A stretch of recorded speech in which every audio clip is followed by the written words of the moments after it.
On an ordinary summer evening, you can do everything right. Close the curtains during the day, not turn on the oven, set the air conditioner to a comfortable temperature. And still, when the sun has been down for a long time, the bedroom remains warm, heavy, and stuffy. Outside, the air is already cooler. You can stand outside comfortably. But inside, the house seems to keep living in the daytime heat, and the reason is that your house does not heat up the way it seems. The problem is not just the air. The problem is in the walls, the ceiling, the roof, the floor, and the framing. All day long, they absorb heat like a giant battery, and in the evening, they begin releasing it back into the rooms.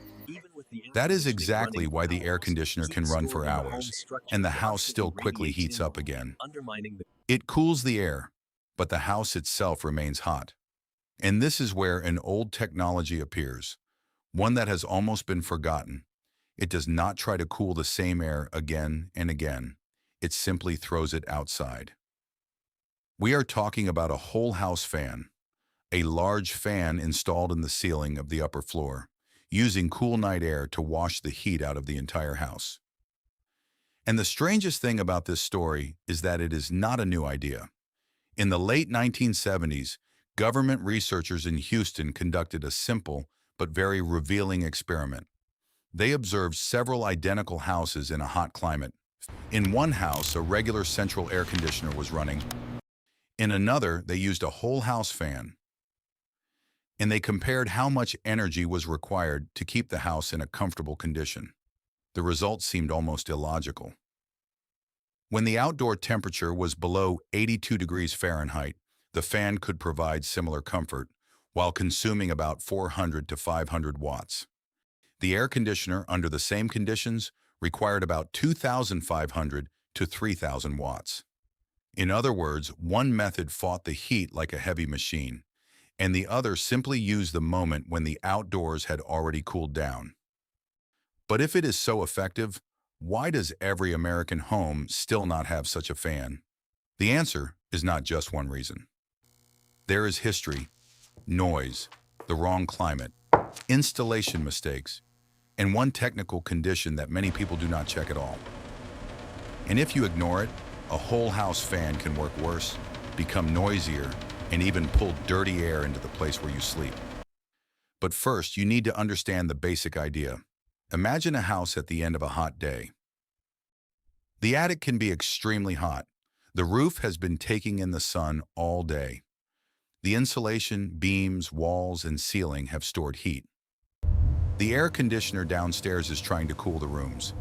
But from above and from the walls, a new wave of heat keeps coming. It is like trying to cool a cup of water sitting on a hot stove. You can keep throwing ice into it, but as long as the stove remains hot, the water heats up again. A whole house fan does something different. It does not add cold. It removes stored heat. Usually, the fan is installed in the ceiling of the upper floor, often in the hallway. When you open several windows, the fan begins pulling air from the living rooms upward into the attic. Because of this, a gentle negative pressure appears inside the house. At the same time, hot air from the house enters the attic and is pushed outside through roof vents, gable vents, or soffit vents. So in one cycle, the system does two things. It replaces the stuffy air in the rooms, and it helps push overheated air out of the hottest part of the house. That is why this is not a regular ceiling fan. A ceiling fan moves air inside one room. A whole house fan changes the air throughout the entire house. And it is not the same as an attic fan. An attic fan ventilates only the attic. A whole house fan pulls air through the living space, through the windows, through the hallway, through the rooms, and only then throws it out through the attic. The difference is huge, because in the first case, you are cooling the roof, and in the second, you are creating airflow through the entire house. But the main strength of the system is not only in the air temperature. When fresh airflow passes through the rooms, it washes over the walls, floors, furniture, and framing. Gradually, these materials begin to release heat faster. The house, which had been charging with heat all day, begins to discharge. And if you turn the system on correctly, In the evening, when it is already cooler outside, it can prepare the house for the next day. At night, you pull the heat out. In the morning, you close the windows. And for several hours, the house begins the day not as a heated box, but as an already cooled mass. They had no compressor. They used no freon. They consumed no electricity. They simply used wind direction, height, and pressure differences. A whole house fan does the same thing, only with an electric motor. That is why in the first half of the 20th century, these systems were a common way to get through the summer in many American homes. Before central air conditioning became widespread, people opened windows in the evening, turned on a large fan, and the house ventilated all night. But the old models had a serious problem. They were loud. The motor and blades were often mounted directly to the ceiling joists. The vibration traveled into the structure of the house, and the sound could be like a small helicopter working above the ceiling. And a whole house fan is supposed to work exactly when the house is quiet, in the evening and at night. So when central AC became cheaper and more available, many people simply chose the button on the thermostat instead of a noisy fan above their heads. But in the late 1990s, this problem began to be solved. The story often associated with modern quiet whole house fans begins with electrical contractor Dana Stevenson. After installing one of the old noisy fans, a client told him roughly what many homeowners were thinking. It would be good if someone made this kind of system quiet. The idea was simple. Do not mount the motor directly to the ceiling. Suspend it higher up in the attic, and connect it to the ceiling grill through an insulated flexible duct that dampens vibration and sound. That is how the layout appeared that many modern, ducted whole house fans use today. Down below, you only see the grill. The noisy motor itself is farther away, in the attic, and the air moves through a soft duct that does not transmit vibration into the rooms. And this is an important point. Modern models work completely differently. Now the question is something else. Where does such a system really make sense? And this is where the part begins that salespeople sometimes explain too quickly. A whole house fan does not create cold by itself. It cannot make outdoor air colder. It only works when the air outside is cooler than the air inside. That is why the best climate for it is places with hot days and cool nights. For example, many areas of California, the Mountain West, the Pacific Northwest, and parts of the Southwest. There it may be hot during the day, but in the evening the temperature often drops quickly. In such places, a whole house fan may not replace the air conditioner 100%, but it can greatly reduce the amount of time it runs. But if you live where nights remain hot and humid, the result will be different. On the Gulf Coast, in the deep South, and in other humid climates, a summer night sometimes barely cools the house at all. The air outside remains heavy, sticky, and humid.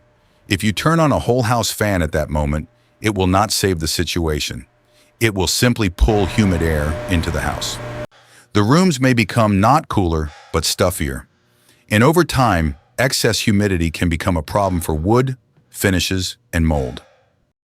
That is why the first rule before buying is very simple. Do not look at the fan price first. First, look at your climate. The second rule is attic vents.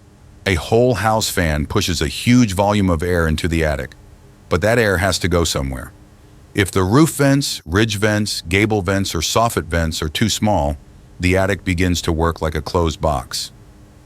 The fan tries to force air inside, pressure rises, airflow weakens, noise increases. And instead of powerful cooling, you get a system that is choking inside its own attic. That is why, before installation, people check the net free vent area. A common rule is about 1 square foot of free ventilation area for every 750 cubic feet per minute of fan airflow. If that is not there, they add attic ventilation first, and only then do they count on the whole house fan. The third rule is windows. A whole house fan needs air. If you turn it on with the windows closed, it will still begin looking for somewhere to pull air from. And only later, when the house begins heating up again, the AC turns on. In a good climate, this can mean that the air conditioner turns on several hours later. And sometimes on mild days, it will not be needed at all. That is why a whole house fan is not just another fan. It is a way to change the cooling schedule of the house. But it is important not to romanticize the system. It will not replace AC everywhere. It will not save a house on a hot, humid night. It will not work well without attic ventilation. And it should not be turned on with the windows closed, but in the right climate, it is one of the most underrated technologies for the home. And if you have watched up to this point, you may be interested in simple engineering solutions like this. Solutions that help people live cheaper, calmer, and more independently. YouTube may never show you this channel again. So if you want to find more ideas like this before they disappear from your recommendations again, subscribe now.